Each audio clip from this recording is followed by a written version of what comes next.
देश की बात के अनेक एपिसोड के में हमने मजदूरों के पलायन का भयावह मंजर आपको दिखाया था। आपको याद होगा, इसी वजह से देश की बात शुरू होती है। हफ्तों मजदूर पैदल चलते रहे और बिहार यूपी जाते रहे। कोई मुंबई से शहडोल जा रहा था, कोई हैदराबाद से बिहार, तो कोई झारखंड से बंगाल जा रहा था। इस दौरान कई मजदूरों की सड़क और रेल दुर्घटनाओं में मौत हो जाती है। इसे लेकर जब बीजू जनता दल के सांसद भर्तृहरि महताब ने सवाल किया तो श्रम मंत्रालय ने कहा कि कितने मजदूरों की मौत हुई इसका जवाब उनके पास नहीं है, डेटा नहीं है, आंकड़ा नहीं है। जबकि सेव लाइफ फाउंडेशन के आंकड़े के अनुसार, और ये जून के महीने में रिपोर्ट हो चुका है आंकड़ा, कि 25 मई से 31 मई तक हर दिन दुर्घटनाओं में 33 मजदूरों की मौत हुई है।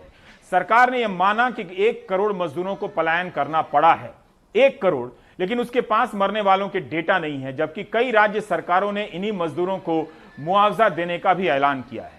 जो खबर हर दिन अखबारों में छप रही थी, उसके बारे में श्रम मंत्रालय कैसे कह सकता है कि डेटा नहीं है मजदूरों के, मरने वाले मजदूरों का?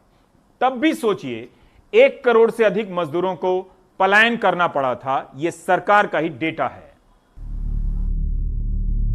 बिहार के मुजफ्फरपुर रेलवे स्टेशन पर मृत पड़ी अपनी मजदूर मां को उठाने की कोशिश करते इस बच्चे की तस्वीर आप सबको याद होगी, लेकिन सरकार शायद ये तस्वीर भूल चुकी है।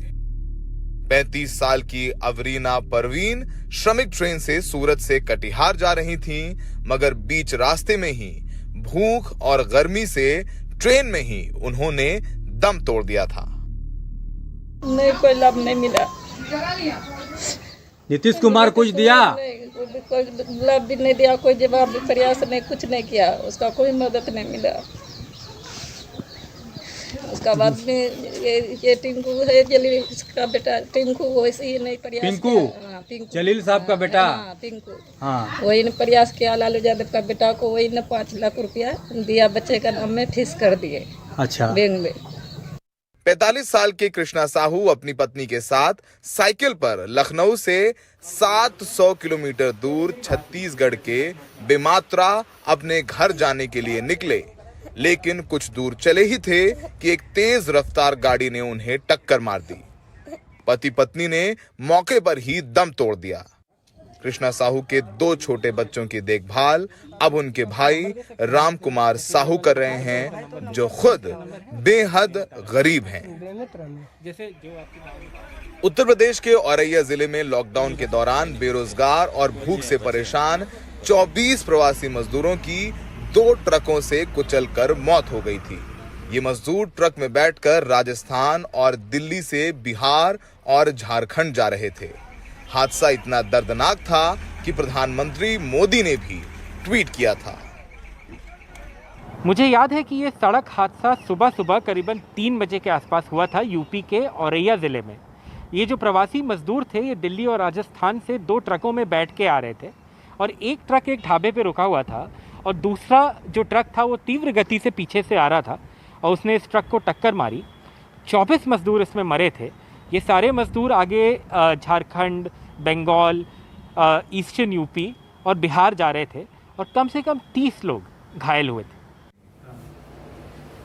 सड़क सुरक्षा पर काम करने वाले एनजीओ सेव लाइफ फाउंडेशन ने 25 मार्च से 31 मई तक सड़क दुर्घटना में मारे गए प्रवासी मजदूरों का आंकड़ा इकट्ठा किया है। एनजीओ के मुताबिक 31 मई तक सड़क दुर्घटना में 198 मजदूर मारे गए थे। ये हमने मार्च 25 मिडनाइट, जब से लॉकडाउन फर्स्ट स्टार्ट हुआ, से लेकर 31 मई जब लॉकडाउन 4 ख़त्म हुआ, ये डेटा उस पीरियड का है। तो करीब आप लगा लीजिए 10 हफ्ते का डेटा है ये। इसमें से ज़्यादातर खबरें जो हैं ये हमें मीडिया के सूत्रों से मिली। उसके बाद हमने लोकल एम्बुलेंस अथॉरिटीज़ या पुलिस अथॉरिटीज़ को फ़ोन करके उसको वेरीफाई करा। जहाँ पर डुप्लीकेशन था, जैसे कि एक खबर मीडिया में 3-4 बार आ चुकी है, उसको हमने डुप्लीकेट करा, और ये फिर हमने उसको डिस्टिल करके 198 का जो फाइनल फिगर है उस पर हम पहुँचे। ये तस्वीरें आज भी दिल दहला देती हैं। भूख से परेशान मजदूर महाराष्ट्र के जालना से मध्य प्रदेश के लिए निकले थे। चलते चलते थक गए तो पटरी पर ही सो गए। थकान इतनी ज्यादा थी कि मालगाड़ी की आवाज नहीं सुनाई दी और ट्रेन से कटकर 16 प्रवासी मजदूरों की मौत हो गई थी। इनमें से ज्यादातर के परिवार अब भी मुआवजे का इंतजार कर रहे हैं। रेलवे द्वारा दी गई जानकारी के मुताबिक सिर्फ मई महीने में श्रमिक ट्रेनों में कुल 80 प्रवासी मजदूरों की मौत हुई थी। मंगलवार को विपक्ष ने सरकार पर मजदूरों की मौत का आंकड़ा ना होने पर जमकर निशाना साधा। राहुल गांधी ने भी ट्वीट कर सरकार को घेरा। आंकड़े तो सब हैं। जब ये आंकड़े इतने बता रहे हैं, हालांकि ये आंकड़े भी कम है, इससे कई गुना ज्यादा आंकड़े हैं। जिला प्रशासन को सब मालूम होता है, वे सब इस तरह आंकड़े रखते हैं, रखने की जिम्मेवारी है, तो आंकड़ा कैसे नहीं। देश भर में लॉकडाउन खत्म हो गया है। प्रवासी मजदूर काम के लिए वापस लौटने लगे हैं, पर जिनकी मौत हो गई उनके परिवार अब भी सरकार की तरफ उम्मीद से देख रहे हैं।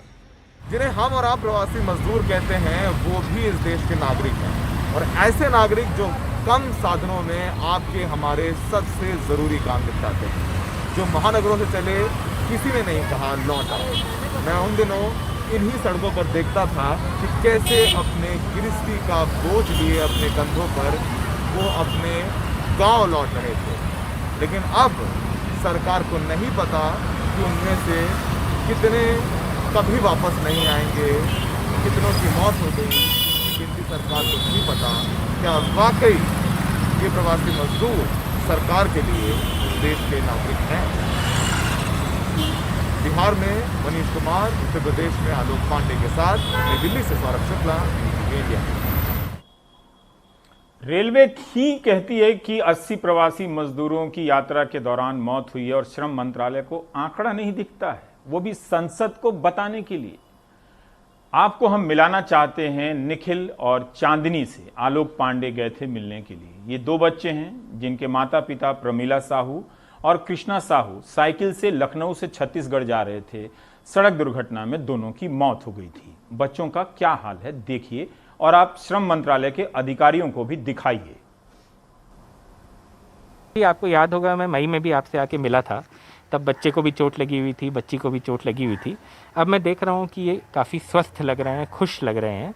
पिछले 4 महीने आपके लिए कैसी मुश्किल लाए हैं और कैसे आपने इनका पालन पोषण किया है? कहाँ घर जा पाए, दोनों बच्चा हम ही लोग पाल रहे हैं, और तेन बच्चा को कोचिंग पढ़ा रहे हैं अपने पैसा से। कहाँ आज तक ले कोई मदद ही नहीं किए हैं, खाली कहता है करेंगे करेंगे, लेकिन कोई आज तक ले कोई देखने नहीं आए हैं। कोई से आपका मतलब है सरकार की तरफ से? कोई सरकार की तरफ ले कोई दिया नहीं है। तो ये बच्चे को बताइए कि कोचिंग कहाँ करवा रही हैं आप? यही बगले करवा रहे हैं, प्राइवेट में। कितना पैसा दे रही हैं? 350 महीना। आप लोग अभी कोरोना के टाइम में घर क्यों जाना चाह रही हैं? अभी तो नहीं गए हैं, अब 1.5 साल हो गया है। बच्चों लोग के घर में बुला रहा है देखने के लिए बहुत उन लोग। राम कुमार जी, ये बताइए कि मैंने देखा कि बच्ची और बच्चे को आपने पाला है, आप लोगों के लिए पिछले 3-4 महीने कितनी मुश्किल रहे हैं? अरे मुश्किल तो रहा साहब बहुत। हाँ, काम आपको मिलता रहा कि बीच में रुका है? कभी काम मिलता था, कभी नहीं मिलता था। लॉकडाउन के मारे जो है काम कोई जरूरी नहीं था कि आज काम मिल जाए तो आज काम कर लिए, जब मिल जाए तो काम कर लेते थे। बिल्कुल। बस उसके बाद जो है कभी मिलता था कभी नहीं मिलता था काम। तो कैसे कटे आपके दिन? मैंने आप बच्ची को कोचिंग भी करा रहे हैं तो बहुत अच्छी बात है। वही अपना जो 2 पैसा 1 पैसा अपने पास रहता है उसी में अपना घर गुजारा करते हैं जी। और हम चाह रहे हैं कि कम से कम बच्चा भाई नहीं रहा तो कम से कम बच्चा को परवरिश भी करें। और कुछ सरकार से आप चाहते हो? सरकार से यही है साहब, अब बच्चों के लिए अपना जो भी अपना अगर मदद करना चाहे।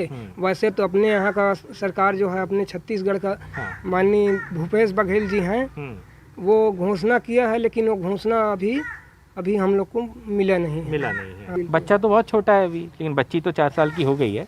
कभी अपने माँ बाप को याद करती है, कभी आपसे पूछती है, ऐसा कुछ है?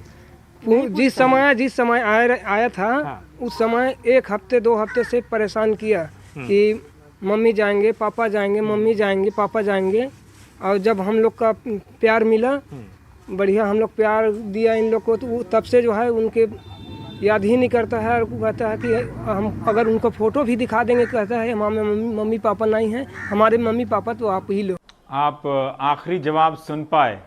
नहीं सुनने के लिए आपको श्रम मंत्रालय में अफसर हो जाना चाहिए, फिर आपका दिल इतना पत्थर हो जाएगा कि ना तो इनका डेटा दिखेगा, ना इनकी तकलीफें दिखेंगी, और अधिकारी बनकर आपकी जिंदगी मौज में कटेगी।